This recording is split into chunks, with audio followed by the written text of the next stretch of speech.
Selamat pagi, salam sejahtera. Terima kasih kerana bersama dengan saya di Nazilin Unity Channel.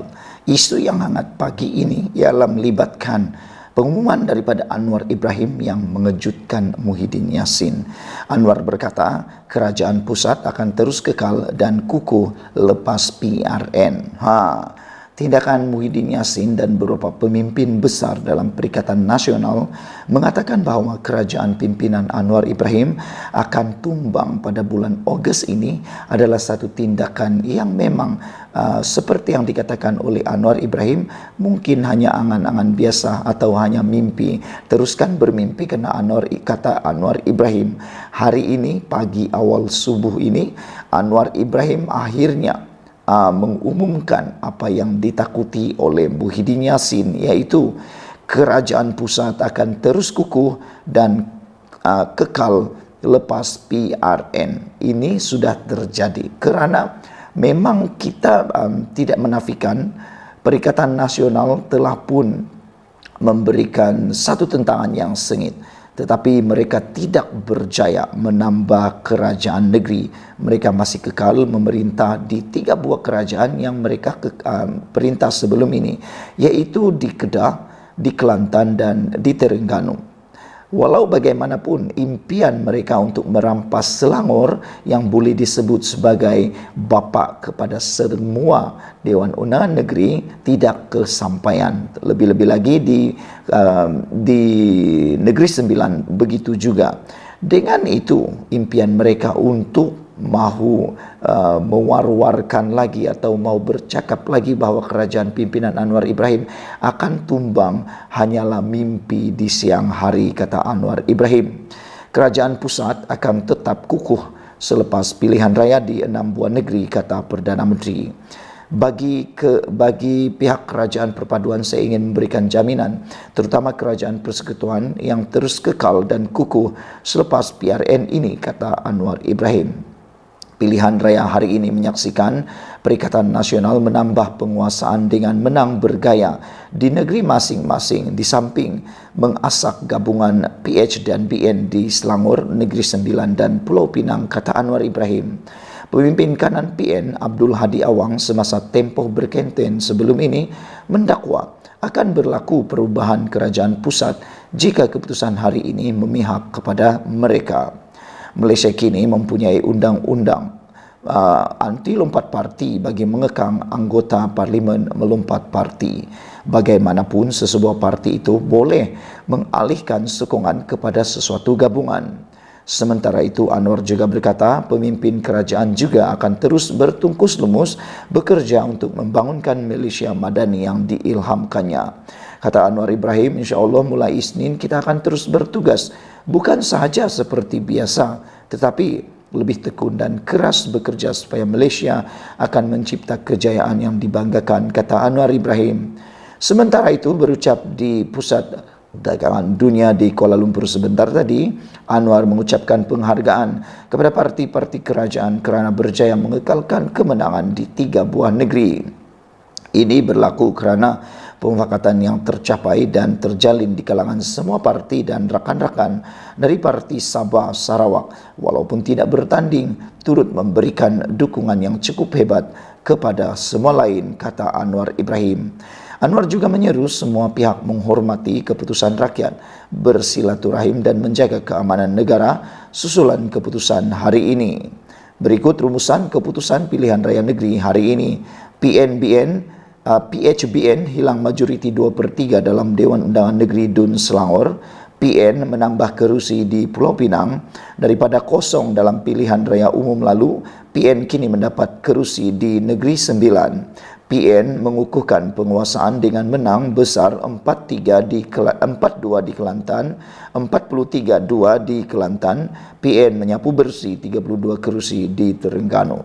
Sekian dulu untuk kali ini. Jangan lupa tinggalkan komen Anda, tekan butang subscribe. Kita jumpa lagi. Bye-bye. Selamat pagi, salam sejahtera. Terima kasih kerana bersama dengan saya di Nazilin Unity Channel. Saudara-saudara sekalian, beberapa jam selepas pilihan raya PRN di 6 buah negeri di semenanjung Malaysia selesai, dan isu yang paling hangat ketika pilihan raya semalam ialah apabila Sanusi buat hal lagi. Beliau menunjukkan kertas undi beliau yang sudah bertanda kepada uh, pe- media yang ada di pusat membuang undi. Namun demikian, selepas Ketua Polis Negara mengatakan bahwa tindakan Sanusi itu boleh disiasat oleh polis dan juga SPR, dan mengatakan bahwa polis sedang menunggu laporan ataupun laporan daripada sesiapa yang ingin buat laporan polis.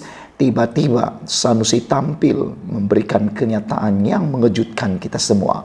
Memanglah kita sudah biasa dengar dengan perbuatan-perbuatan, pengakuan-pengakuan daripada Sanusi yang memang mengejutkan kita. Sebelum pilihan raya semasa kempen pun Sanusi telah melakukan perkara yang sama. Tapi kali ini Sanusi pula mengenakan media ataupun mengatakan bahawa media pekena saya, kata Sanusi, berkasak kait dengan tindakan beliau menayangkan kertas undi tersebut. Hari ini kita terkejut dengan keputusan daripada Sanusi apabila Sanusi berkata dia tidak berniat untuk menayang kertas undi bertanda ketika mengundi hari ini. Katanya kertas itu terbuka secara tidak sengaja ketika dia kelang kabut melayan permintaan petugas media yang ingin mengambil gambar. Saya layan kehendak wartawan, tapi mereka pekena saya. Kata gambar itu kalau saya nak pamer, saya kena angkat macam itu, lebih tinggi. Dia dipetik sebagai berkata oleh Buletin TV3. Dia juga mempertikai pihak media kerana menyiarkan gambar itu, sedangkan banyak lagi gambar yang elok. Terdahulu, media melaporkan Muhammad Sanusi hari ini didakwa melanggar Akta Kesalahan Pilihan Raya 1954 apabila secara dengan sengaja menayang kertas undi kepada petugas media. Saudara-saudara sekalian, apa pendapat anda dengan pengakuan daripada Sanusi ini? Benarkah media yang pekena Sanusi ataupun Sanusi yang pekena media? Tak tahulah, kita tak tahu keadaan sebenar. Tapi pengakuan daripada Sanusi ialah beliau kata beliau tidak mahu menayangkan kertas undi itu yang bertanda itu, tetapi ianya terjadi secara tidak sengaja ketika dia kelang kabut melayan permintaan petugas media yang ingin menggambar, dan kata beliau kertas undi itu terbuka secara tidak sengaja. Sekian dulu untuk kali ini. Jangan lupa tinggalkan komen anda. Bye-bye. Selamat malam. Terima kasih karena bersama dengan saya di Nazilin Unity Channel. Ini ialah keputusan terkini tidak rasmi setakat jam 9 malam yang menunjukkan bahawa sekarang dalam kedudukan 3 sama. 3 negeri dikuasai oleh Pakatan Harapan Barisan Nasional, manakala 3 lagi negeri sedang didahului oleh Perikatan Nasional. Secara tidak rasmi di Selangor, Pakatan Harapan Barisan Nasional sedang mendahului dengan kemenangan 16-1. 16 kerusi telah dirampas oleh Pakatan Harapan BN, manakala Perikatan Nasional masih mengekalkan dengan hanya 1 kerusi melalui PAS. Manakala di Pulau Pinang, 17 kerusi telah berjaya dimenangi secara tidak rasmi, menjadikan mereka di Pulau Pinang sapu habis dengan Perikatan Nasional masih lagi dapat 0 kerusi di Pulau Pinang. Dan di Negeri Sembilan pula, Pakatan Harapan Barisan Nasional masih mendahului dengan 5 kerusi berbanding Perikatan Nasional masih lagi 0. Manakala di Negeri Kedah pula secara tidak rasmi, Pakatan Harapan hanya berjaya mendapatkan 1 kerusi, manakala Perikatan Nasional mengekalkan masih mendapat 2 kerusi. Manakala di 2 buah negeri lagi iaitu Kelantan dan Terengganu masih belum ada keputusan secara tidak rasmi siapa yang sedang memenangi di sana, dipetik daripada BH Online. Yang menariknya ialah sejauh mana kerajaan ataupun gabungan Pakatan Harapan BN mampu menyaingi kerajaan yang dikuasai oleh Sanusi di Kedah dengan keputusan tidak rasmi yang diberitakan sekarang ini, yaitu 2 berbalas 1, 2 dimenangi oleh PN dan 1 dimenangi oleh PH, bermakna PH masih mampu menggegar di Kedah. Apakah Kedah akan mengalami perubahan kerajaan selepas ini. Walau bagaimanapun, yang dinanti-nantikan ialah keputusan terhadap Sanusi di Jeneri. Menurut laporan yang kita terima, Sanusi sedang mendahului dengan undi majoriti besar di Jeneri.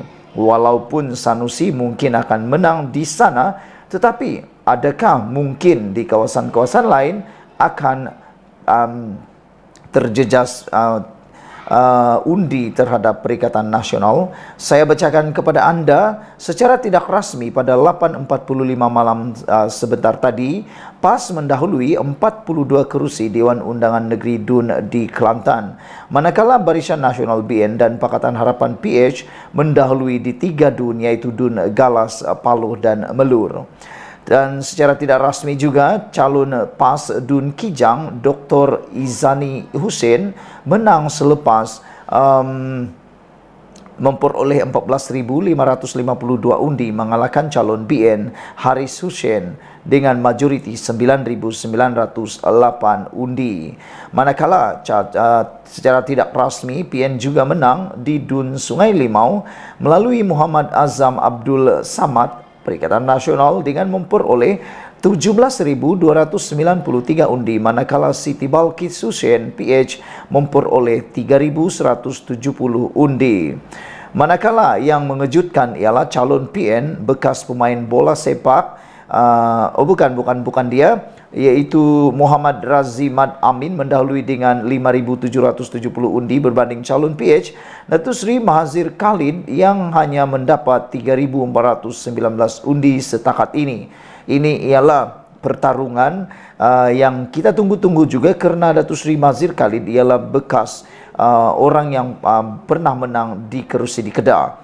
Begitu juga dengan Radi Maddin, kalau saya tak silap beliau ialah pemain bola sepak, sekarang juga sedang mendahului dengan calon Pakatan Harapan Datuk Mahfuz Omar dengan majoriti 1.312 undi. Adakah Razi Maddin ini mampu menewaskan Mahfuz Omar di DUN Alor Mengkudu? Kita tunggu nanti. Saudara, sekian dulu untuk kali ini. Ikuti terus ulasan selepas ini. Selamat malam, salam sejahtera. Terima kasih kerana bersama dengan saya di Nazilin Unity Channel. Malam ini satu kejutan besar berlaku dalam keputusan PRN di Selangor. Sejak daripada sebentar tadi secara tidak rasmi, pada mulanya Azmin Ali mendahului Jurawaira di dalam pertandingan di Hulu Klang. Namun pada waktu ini keputusan mengejutkan berlaku di Hulu Klang. Secara tidak rasmi, Jurawaira sedang memenangi di Hulu Klang dengan memintas Azmin Ali dengan satu majoriti yang agak luar biasa. Dikabarkan secara tidak rasmi pada jam 8.35 malam sekarang ini, keputusan tidak rasmi menyaksikan calon Pakatan Harapan PH Juwairia Zulkifli memintas calon Perikatan Nasional PN Datuk Seri Muhammad Azmin Ali di kerusi Dewan Undangan Negeri DUN Hulu Kelang. Juwairia berjaya meraih sebanyak 3.617 undi, meninggalkan bekas Menteri Besar Selangor itu yang hanya sekarang ini mendapat 3.586 undi. Pertembungan antara Juwairia dan Muhammad Azmin Ali dilihat sengit apabila masing-masing cuba mengejar undi. Muhammad Azmin sebelum ini merupakan penyandang bagi kerusi DUN Bukit Antarabangsa, manakala Juwairia pula penyandang kerusi DUN Bukit Malawati. Bermaksud kedua-dua mereka ini ialah pendatang baru di tempat yang baru, iaitu di Hulu Kelang. Siapakah yang akan memenangi kawasan ini? Sila tinggalkan dalam ruangan komen. Pada pendapat anda, adakah Azmin Ali akan menang selepas beliau meninggalkan Pakatan Harapan melalui langkah Sheraton dan pernah dicop dan masih dicop sebagai pengkhianat kepada parti PKR?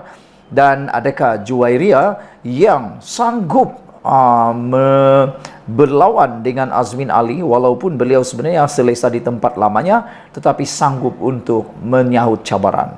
Sekian dulu untuk kali ini. Jangan lupa tinggalkan komen anda, tekan butang subscribe. Kita jumpa lagi. Bye-bye. Selamat malam, salam sejahtera. Terima kasih karena bersama dengan saya di Nazilin Unity Channel. Ini keputusan mengejut daripada pilihan raya negeri di Pulau Pinang. Diumumkan secara tidak rasmi. Keputusan tidak rasmi di Pulau Pinang ialah hampir kesemua kerusi yang telah diumumkan disapu habis. Bahkan untuk yang telah diumumkan ini, Pakatan Harapan sapu habis kemenangan di Pulau Pinang. Yang pertama ialah di N08 Bagan Jermau, PHDAP memenanginya secara tidak rasmi, manakala Padang Lalang N15 PHDAP juga mendahului atau memenanginya. Padang Kota tetap dimenangi oleh PH dengan DAP. Bangkalan Kota PHDAP, N28 Komtar juga dimenangi oleh PHDAP, N31 Batu Lancang PHDAP, dan yang terakhir sekali ialah N34 Payaterobong juga PHDAP memenangi setakat ini. Jadi dengan ini secara tidak rasminya di Pulau Pinang, DAP Pakatan Harapan sedang mendahului dengan 7 berbalas kosong, atau dengan kata lain 7-0. Jadi untuk mendapatkan majoriti mudah di Pulau Pinang, mereka hanya perlukan 13 sahaja kerusi. Jadi dengan itu, adakah kerusi yang paling panas sekali yang kita ingin lihat adalah di kerusi Bayan Lepas, yang menyaksikan Presiden Gerakan yaitu Dominic Lau bertanding di kawasan tersebut sehingga menimbulkan kekecohan antara parti komponen Perikatan Nasional yaitu PAS dan juga DAP. Jadi dengan itu sekali lagi diumumkan keputusan tidak rasmi PRN di Pulau Pinang, PHDAP memenangi 7 kerusi sapu habis daripada yang 7 telah diumumkan. Ikuti terus ulasan selepas ini.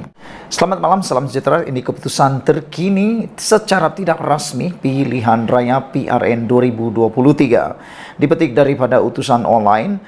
Undian tidak rasmi selepas pengiraan yang tidak rasmi. Sekarang Pakatan Harapan, Barisan Nasional, Kerajaan Pimpinan Anwar Ibrahim, Kerajaan Perpaduan mendahului jumlah kerusi DUN Selangor. Dengan kata lain, PH dan BN bakal kekal di Selangor secara tidak rasmi.